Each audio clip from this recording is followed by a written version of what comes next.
Bom, o zumbi é uma figura é, lendária, né, que faz parte da cultura brasileira por uma série de fatores, né, pela própria história, né, então, quer dizer, os primeiros relatos ainda no século XVII já começaram a surgir os relatos a respeito de zumbi, de uma figura, o zombie, o zambi, né, os nomes não eram muito claros na época dessa figura. Eles também não tinham certeza se isso era um título, se isso era um nome próprio, se isso era um grupo.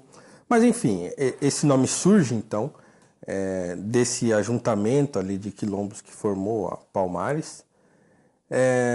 E ao longo dos séculos ele foi ganhando contornos diferentes, né? Então teve lá o primeiro zumbi, aquele da resistência do quilombo, da resistência à escravidão e coisa e tal. Depois teve aquele Colombo retratado pelos próprios senhores de engenho, dos colonos e coisa e tal, não sei o quê. E aí só na década de 80, né, final de 70 e 80, que ele foi ganhando um contorno mais zumbi do movimento negro, assim, né? Mais nos anos 80, que é esse zumbi que a gente conhece hoje, essa figura que simboliza a figura do negro no Brasil. Então, primeiro que ele é uma figura construída, então não se tem ainda, nunca se teve, na verdade, né, uma descrição exata de quem foi Zumbi, mas só relatos que vão sendo construídos, muitos deles, a sua grande maioria são fantasiosos, né? Aquela figura dele ter sido educado por um padre, e não sei, isso tudo é lenda, né? Então não tem confirmação de nenhuma dessas descrições a respeito dele. E aí ele ganha essa notoriedade, então, principalmente na luta pelo feriado do dia 20, e de pegar essa figura e tentar tirar a figura do Império, da Princesa Isabel, em relação à abolição, e colocar o zumbi como uma grande figura que representa o negro brasileiro e tal. Então, assim, ele foi uma figura construída, né?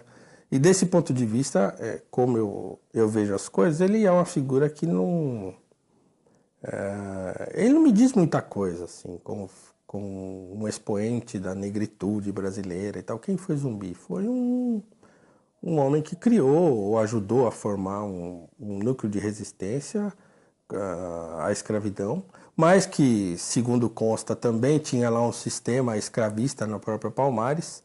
Então era um sistema africanizado dentro do Brasil e que tinha seus prós e contras. Mas a figura de Zumbi não é uma figura positiva para mim, porque ele não me tira dessa espiral do racismo e do racialismo brasileiro.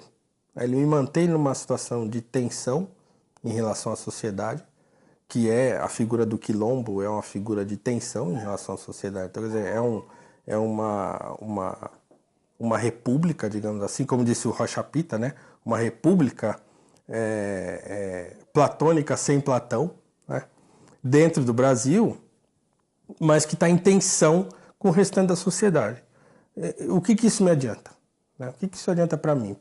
Eu, indivíduo, eu, Paulo, negro, na sociedade brasileira que tem a sua grande maioria da sua composição formada por mestiços e por negros e tal, que teve essa grande miscigenação que forma o nosso povo, aonde que Zumbi entra, ou onde que ele entra na minha história? Em lugar algum. Né? Eu sou um brasileiro, filho de negros, e que tem uma história para escrever. É isso, né? Então, quer dizer, eu sempre aprendi que cada um deve escrever a sua própria história. Meu pai escreveu a história dele. E ele ensinou a mim que eu deveria escrever a minha história. Você quer fazer tal coisa? Então você vai e faz. Ah, mas o problema e o racismo não importa. Né? Vai lá e faz. Mostra que você é capaz de fazer e faça. Então, essa coisa... o racismo nunca foi um impeditivo para mim. Né? A questão racial brasileira, o preconceito de cor, como eu gosto de chamar, nunca foi um problema para mim. Já sofri, claro, discriminação. E acho que esse é um problema que a gente tem que tratar ao longo dos anos. Eu acho que isso não vai resolver, não se tira isso da cabeça de uma pessoa porque você fez uma lei, ou porque você está passando novela na TV. Isso não acontece assim. Porém, é um problema que a gente tem de lidar.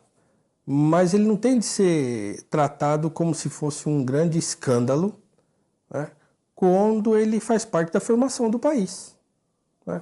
É um problema que a gente tem de lidar e tem de lidar com a naturalidade que ele exige para a gente resolver um problema sério como esse, né? O problema da formação do país. Um país jovem, que saiu do sistema escravista há pouquíssimo tempo e que guarda ainda aquelas marcas, né? E que só vão sarar, na minha maneira de ver, com o tempo. Por mais que reclamem, por mais digam que, mas porque temos de lutar, porque senão não vai mudar, e não sei o quê. Eu acho que não se muda nada desse jeito, tá? As próximas gerações, talvez, igual hoje a gente já encontra, né, famílias que o avô é um sujeito muito preconceituoso, o pai é aquele que tem o melhor amigo que já é negro, o melhor amigo do filho mas ele não queria que a filha casasse com o negro, e os filhos já não estão nem aí, já não se importam mais com isso. Então, eu acho que assim, é um problema que as gerações vão resolvendo. E a figura de Zumbi me mantém lá naquela imagem escravocrata do Brasil, que não resolve nada. Então, para mim, ele é uma figura que deveria ter passado já, né? Faz parte da história, mas como história. Para mim, André Rebouças é a grande figura do abolicionismo brasileiro. E se eu posso dizer assim, do movimento negro brasileiro. Se tivesse de ter uma figura, um patrono, alguém que simboliza melhor o que é ser negro no Brasil, esse alguém para mim é o André Rebouças, né? Por uma série de fatores. É um grande empresário, um grande intelectual, um homem que venceu por seu próprio esforço, um homem que era respeitado na sociedade, um homem cuja família era formada por pessoas já célebres que o antecederam, né? O seu pai era conselheiro do imperador e um homem assim, um rábula bem conceituado na sociedade, né? O seu irmão um grande engenheiro, um engenheiro de sucesso. Então, ele era uma figura que entendia a questão racial brasileira, né? E não era, ele não desprezava essa questão como muitos pensam, mas ele era preocupado com isso, mesmo antes de encabeçar o movimento e de o movimento abolicionista ganhar corpo e tal, já no final do século XIX, ele já era uma figura muito preocupada com isso. A viagem que ele faz para os Estados Unidos é bastante emblemática, né? Porque é onde ele percebe o racismo, essa coisa do eu não posso dormir nesse hotel porque eu sou negro, né? Por causa da cor. Era uma coisa que chamava bastante a atenção dele. E como diz o próprio Nabucco, ele é o cérebro, né, da abolição. Ele é aquela figura que não era um homem como Patrocínio, um homem do povo, né, um homem de palanque, de discurso, né, de brado e tal, mas ele era aquele sujeito que ficava o tempo todo maquinando como resolver o problema, né?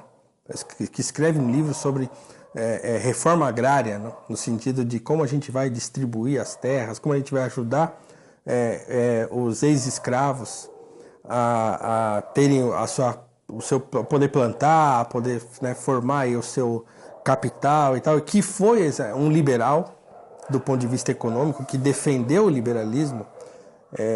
Nessa mesma obra sobre reforma agrária que ele escreveu, ele defende um liberalismo, ele diz que o trabalho e o empreendedorismo e né, a capacidade da pessoa produzir que vai transformar a sua vida, né?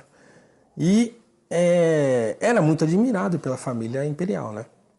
Pelo imperador Dom Pedro II e pela princesa Isabel, aquela história famosa da festa, né, que ele é convidado para ir no palácio e aí ele estava sem par e aí a própria princesa Isabel vai lá e dança com ele e tal. Então tem um monte de histórias em torno da figura do Rebouças que, na minha visão, fazem dele a grande figura, né? A grande figura do movimento brasileiro e que, infelizmente, é pouquíssimo explorada, né? O Luiz Gama, ele tem aquela história dele, ele era um sujeito mais revoltado, digamos assim, né? Mais revoltado e tal, mas também um homem que batalhou intensamente pela abolição aqui em São Paulo, e um homem de briga mesmo, de alforriar e de correr atrás, e de defender e não sei o quê. Inclusive tem na morte, a morte dele é bem citada pelo próprio Rebouças, pelo Patrocínio e tal, né, quando ele morre. E o próprio Patrocínio, que é o homem de ação, né?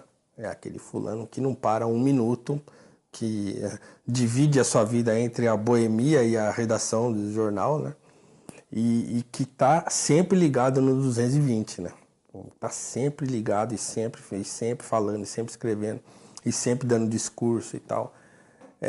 São três figuras muito diferentes, no meu modo de ver. Depois o Rebouças e o Patrocínio têm um entrevero, né? Eles têm lá uma certa rusga, né? Porque o Rebouças vai embora com a família imperial e ele acusa o Patrocínio de ser republicano, e eles ficam com essa briga de republicanos e monarquistas, mas a bem da verdade, o próprio Patrocínio desiste dos republicanos quando vê que aquilo não, né? E ele, na época da abolição, ele estava muito envolvido com a família imperial, né? Então, são figuras importantíssimas da história do Brasil, que são pouquíssimo exploradas, infelizmente, e por enquanto espero que isso mude, espero que a gente, né, consiga fazer com que isso mude para as próximas gerações. Eu tenho conversado com alunos e eles desconhecem essas figuras, né? Então você pega um aluno do ensino médio, ele simplesmente não sabe quem é, né? Se ele ouviu falar, ele esqueceu, assim, né? Ele não sabe quem é. Então, e é muito ruim, porque essas figuras sim trariam para o contexto da escravidão, da abolição e do processo de inserção do negro na história brasileira, né, na sociedade brasileira, trariam um ar muito mais positivo, muito mais favorável do que, por exemplo, a figura de Zumbi, que é uma figura que me mantém na rebeldia, me mantém na insatisfação, me mantém sempre na defensiva em relação ao resto da sociedade, né?